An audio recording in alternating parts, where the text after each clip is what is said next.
Hello there. Welcome to my bedtime story. Tonight I will be reading Why the Robin Has a Red Breast, an Inuit legend adapted by Vic Parker. In the land where it is always winter all the time, there once lived a man and his son. It was so cold that they lived in a house made of snow and their clothes were all made of fur. But even with the warm furs, it was cold in the snow house. The man and his son needed a fire as well.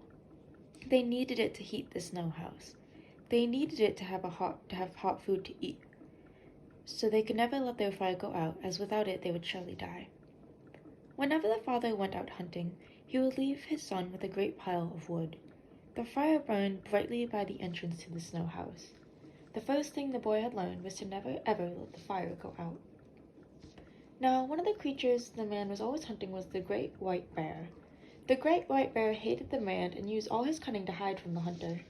The bear saw that the fire was precious to the man and his son. He thought that if only he could stand by the fire with his huge white paws, the man and his son would fall into such a deep cold sleep that they would never wake up again. So the great white bear watched and waited for his chance. One day the father fell ill.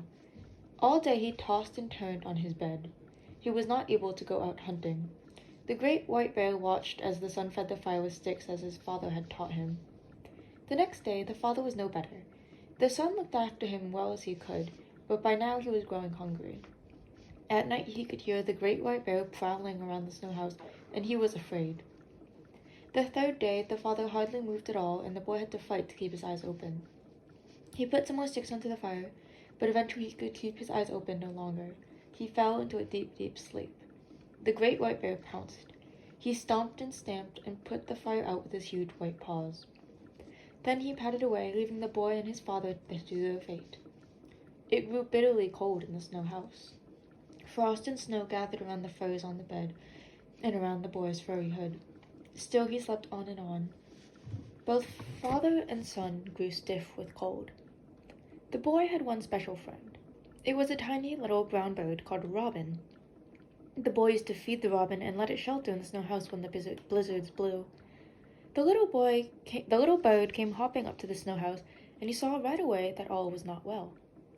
He twittered around the boy's head, calling to warn him that the fire had gone out.